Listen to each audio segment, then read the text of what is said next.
Was geht, meine Freunde? KobeBjoern ist am Start. Herzlich willkommen zu dieser kleinen Sondersendung. Die NBA is officially back. Es wurde entschieden. Wir haben die Breaking News jetzt von ESPN. Ich habe eine Menge Recherche schon heute betrieben. Ich war lange live auf dem Hauptkanal und habe dort auch unter anderem über dieses Video gesprochen. Will es jetzt trotzdem nochmal hernehmen, weil ich glaube, dass es eine Menge Fragen gibt, wie jetzt alles genau funktioniert. Wir nehmen dieses Video als Base. Ich werde aber trotzdem zwischendrin immer ein bisschen was erklären, was vielleicht auch nicht in dem Video vorkommt. Und ich würde sagen, wir fangen einfach damit an. Ist ein bisschen eine Sondersendung. Ihr seht schon, das Licht ist nicht so gut. Boah, ich bin mit meinem Gesicht gerade voll ans Mikro. Das Licht ist nicht so gut und es wird wahrscheinlich auch wenig gecuttet heute hier drin, einfach weil ich mich ein bisschen beeilen muss von der Zeit her. Nichtsdestotrotz, wir fangen jetzt an und es wird so oder so ein gutes Video, also bleibt auf jeden Fall dran.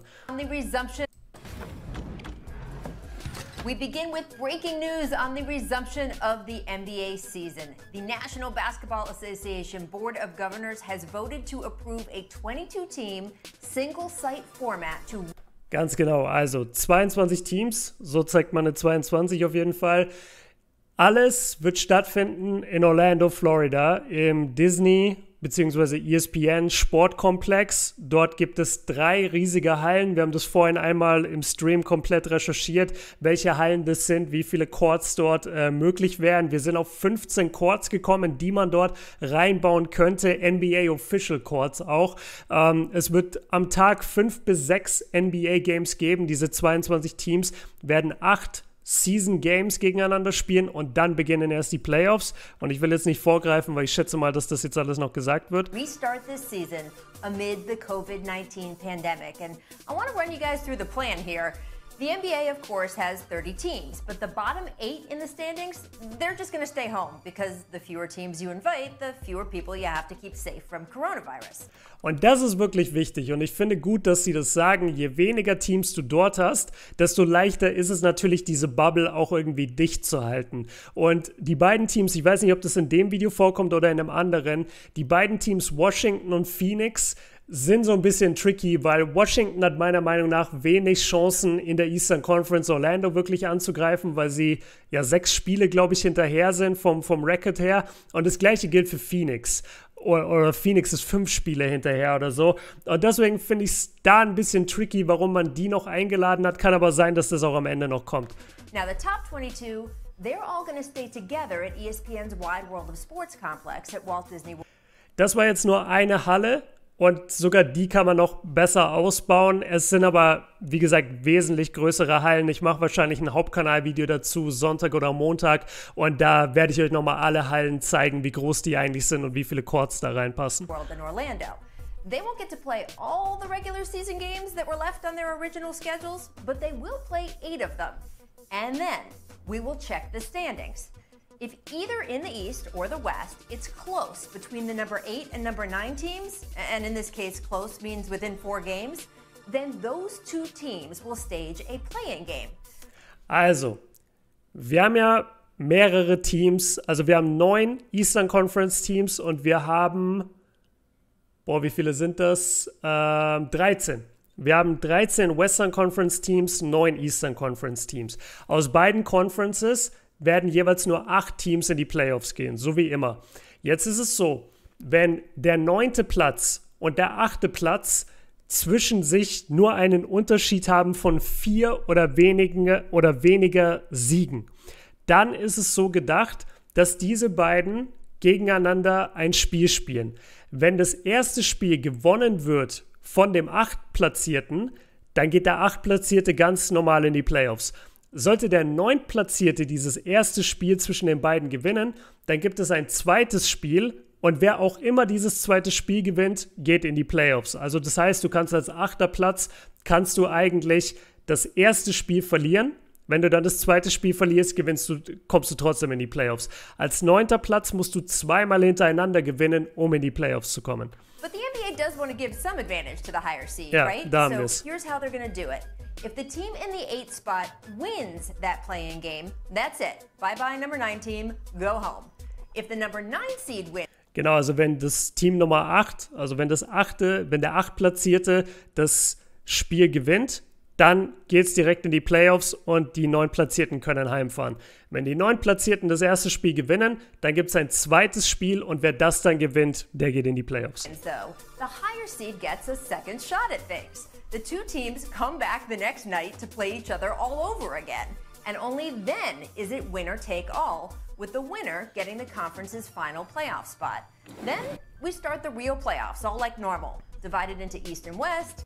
Genau, das sind jetzt nur die Beispiele anhand von den Current Standings, also wie aktuell die Standings sind, aber die sind halt von vor 3 Monaten und die werden sich jetzt eben verändern durch diese 8 Saisonspiele, die jedes Team bestreiten muss. 7-game series each round and hopefully a champion at the end. We're all crossing our fingers for that champion, Woj. I welcome in ESPN senior NBA insider Adrian Wojnarowski, who broke this story earlier this week. And Woj, I just ran through all the things that have been decided. What do you think is the next biggest point of contention they still have to determine? Ja, das ist ein bisschen langweilig, weil das ist so eine Formalität. Die Players Union muss heute, glaube ich, noch offiziell bestätigen, dass sie dabei sind. Ist aber letztendlich nur eine Formalität, weil die ganze Zeit, die Players Union, schon die ganze Zeit sehr eng mit der NBA zusammengearbeitet haben, damit eben ein Ergebnis gefunden wird. Deswegen wird die Player Union da heute auch zustimmen. Well, there's the formality, Rachel, of the Players Association's team reps voting on Friday. They've set up a call tomorrow, and the team reps are expected to approve this proposal. As you know, the Players Association and Adam Silver and the league, they've been working hand in hand for months on the details of this plan, but they'll form. Ja, Shoutout an Adam Silver, dass er wirklich so Pro-Player auch immer ist. Das ist sehr schön zu sehen. Er ist einer der besten Commissioner, wenn nicht sogar der beste wahrscheinlich in der amerikanischen Sportwelt. Einfach deswegen, weil er so nah an den Spielern ist und immer so Pro-Player auch ist. Vote tomorrow, and then there's still the process of the kind of testing that they're going to put in place. Solidifying that with Florida health officials and Walt Disney World. And das ist der zweite große Punkt. Deswegen hat das Ganze übrigens auch so lange gedauert. Also nicht nur deswegen, sondern unter anderem, weil dieses Testing halt als sehr negativ angesehen wird oder angesehen werden könnte von der Gesellschaft, weil es heißt ja die ganze Zeit, oh, es gibt nicht genug Tests, wir brauchen mehr Tests in diesem Land, in den USA. Und jetzt kommt die NBA daher, hat 22 Teams, 35 Leute, könnt ihr euch ja mal hochrechnen, wie viele Leute das sind. Und die brauchen jeden Tag alle einen Test. Das ist verdammt viel Testing und deswegen war die ganze Zeit nicht wirklich klar, wie das gehandelt wird. Es soll jetzt auch nach einer anderen Testmöglichkeit gesucht werden, weil die aktuelle Testmöglichkeit, die ihr vielleicht auch schon mal gesehen habt, ist ja sehr, sehr unangenehm, wo man mit so einem Stäbchen, glaube ich, extrem weit in die Nase eindringen muss und dann einen Abstrich machen muss. Und da sollen halt diese Leute nicht jeden Tag durch müssen. I think many of those are all steps that the league's going to get to with the Players Association and get to ultimately tipping off July 31 in Orlando. I'm told July 9th, 11th, right in that window is where teams will start arriving in Orlando. Genau, also zwischen dem 9. und dem 11. Juli werden die Teams in Orlando ankommen. Davor haben sie schon 7 Tage lang ein eigenes Training Camp bei sich absolviert. Das heißt, sie machen, also wir nehmen jetzt als Beispiel die Lakers.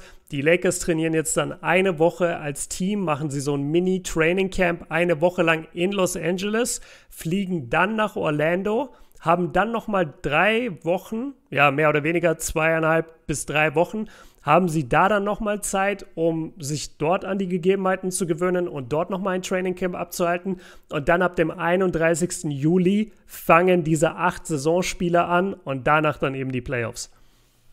Yeah, and the testing, as you mentioned, is going to be such a huge component of this.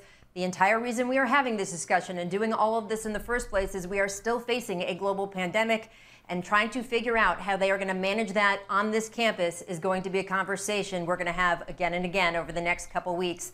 I think we're also going to be talking, Woj, about how the league is going to piece together the schedule. because strength of schedule down the stretch is going to be such a factor in whether anyone makes one of those play-in games and what the playoff seeding is. Erstmal Shoutout an Kawhi, dass er in typischer Kawhi-Fashion sich einfach einen Ball wegnimmt von einem anderen Spieler. Ist so geil. Ja, das ist ein interessantes Thema. Strength, ich hasse das Wort Strength, also die Stärke des restlichen Schedules. Es ist ja so, dass jetzt alle Teams 8 Spiele machen müssen.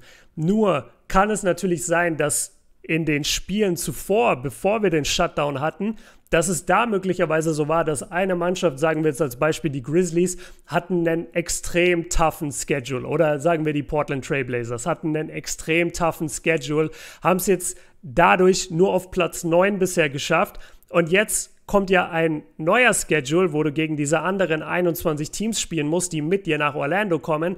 Kann jetzt passieren, dass du dort auch wieder einen sehr anstrengenden und harten Schedule bekommst. Und das ist so ein bisschen, ich will nicht sagen das Unfaire, aber die Problematik an der ganzen Sache, weil es dir halt passieren kann, wenn du jetzt Portland bist, dass du halt, keine Ahnung, warum auch immer, die Clippers, die Lakers, die Bucks und noch ein paar Top-Teams bekommen solltest. Und dann ist es halt unfair, wenn wir jetzt davon ausgehen, dass dein Schedule davor schon sowieso relativ tough war und du dich eigentlich darauf vorbereitet hattest, okay, mein Rest-Schedule wird ja leichter zum Ende des Jahres hin und dadurch schaffen wir Safety Playoffs. Also das ist ein bisschen schwierig to determine 8-Game Regular Season Schedule. Das ist ein bisschen schwierig. Wie kommst du auf den perfekten Schedule für alle? How are they going to do it? Well, Rachel, essentially they're going to take the games that teams had remaining they're going to play 8 games, and the next 8 games that teams had when the season was shut down, however many of those they're able to play in Orlando among the 22 teams there. And then if there are... Also das ist schon mal ein wichtiger Punkt. Sie werden versuchen, so viele Spiele, die halt nach dem normalen NBA-Schedule gesetzt gewesen wären sowieso, sie werden versuchen, so viele wie möglich von denen auch wirklich zu halten oder zu organisieren, zu spielen. Das Problem ist halt nur, dass ja nur 22 Teams hinfliegen. Das heißt, es fehlen uns 8 Teams. Und das bedeutet, dass halt eine Menge Spiele gegen schwache Teams auch rausfallen. Und diese schwachen Spiele werden dann halt eher kompensiert mit Gegnern, die stärker sind. Und da kann es dann eben blöd laufen für ein Team. Ich bleibe bei dem Beispiel Portland, auch wenn ihr das ist jetzt wirklich nur ein Beispiel. Ich weiß nicht, wie deren Schedule war davor. Aber für die könnte das halt wirklich blöd laufen, wenn sie jetzt dann eben einen tougheren Schedule bekommen, weil die ganzen leichten Teams einfach nicht dabei sind. Obviously, many teams will have had games scheduled with some of the 8 that aren't there, and they're going to have to put the shell of a schedule together that reflects what they had left. And as you said, the strength of schedule. Memphis had a much... Lass mal kurz diesen Unterschied hier angucken zwischen Western Conference und Eastern Conference. Also der 8-Platzierte im Osten hat 30 Siege. Der 8-Platzierte im Westen hat 32 Siege. Der 7-Platzierte ist bei 40. Und schau mal, mit 40 Siegen. Wir haben in der Eastern Conference 4 Teams unter 40 Siege. Und unter 40 Siege gibt es nur einen Playoff-Spot in der Western Conference, in der Eastern Conference aber 4. And as you said, the strength of schedule. Memphis had a much tougher road to finish their season than New Orleans does, than Portland did, and that is expected to be reflected in the schedule of those regular season games, and then ultimately there'll be a play-in for the 8th seed with a 9th seed if that 9th seed is within 4 games in the standings of the 8th seed at the end of the regular season. Das haben wir schon gesagt. Diese Play-ins haben wir letztendlich erklärt. Du musst innerhalb von 4 Spielen sein zwischen dem 9th Seed und dem 8th Seed. Boah, englische Aussprache heute schlimm. Wenn du das hast, dann gibt es dieses Play-in. Das Play-in haben wir schon erklärt. And it seems like strength of schedule shouldn't be that big a deal, but you and I know when we have front office people conversations, I spoke to someone who had an easier strength of schedule down the stretch, and he said, we played all the hard games. That's why we are where we are in the standings. The other team should have to play the hard games too. We will see how that works out. Und das ist eben unmöglich, weil dir 8 schwache Teams fehlen. Und wenn dein Schedule sehr tough bisher war und jetzt sollte dein Schedule leichter werden, das ist kaum möglich, weil dein Schedule einfach anhand der Teams gesetzt wird, erstellt wird. Und die Teams, die da sind, sind in erster Linie alle stark. Washington natürlich jetzt weniger, Phoenix ein bisschen weniger. Also es gibt auch schwächere Teams, aber die meisten Teams, die da sind, sind halt Playoff-Teams und deswegen ist es ein bisschen unfair in Anführungszeichen. Now you also reported on the key dates heading into next season. The draft lottery is set for August 25th now. The draft is going to be October 15th. But the biggest news in your reporting for me, Woj, is that next season is going to start on December 1st and not Christmas Day like so many of us thought. What? Darüber habe ich auch gesprochen in dem Stream, deswegen rehash ich das jetzt einfach nur ganz kurz. Der 1. Dezember, natürlich sehr nah an dem, das haben sie jetzt hier nicht drin. Also gut, die Free Agency startet am 18., der Draft ist am 15. Für alle, die es jetzt nicht wissen, ein mögliches Game 7 der NBA Finals ist gesetzt für Oktober den 12. Also 12. Oktober wäre Game 7 und dann hättest du halt 12. Oktober, du hättest nur 1,5 Monate Zeit, bis die Saison wieder losgeht und sogar nur einen Monat, wenn du Game 7 der Finals gespielt hast, nur einen Monat, bis das Training Camp weitergeht. Das ist sehr eng, sehr kompakt. Einer der größten Gründe dafür wurde genannt, sind die Olympischen Spiele 2021. Das hatte ich aber nachgeschaut im Stream. Die starten erst am 23. Juli 2021. Das bedeutet, du könntest eigentlich die Saison, wenn du sie ein bisschen verkürzen würdest, einfach nur von den Spielen, sie wollen scheinbar unbedingt 82 Spiele, aber wenn du einfach die Saison ein paar Spiele wegnehmen würdest, könntest du trotzdem eine ganz normale Saison haben und die Teams könnten oder die Spieler könnten trotzdem noch zu den Olympischen Spielen gehen. What is the reasoning there?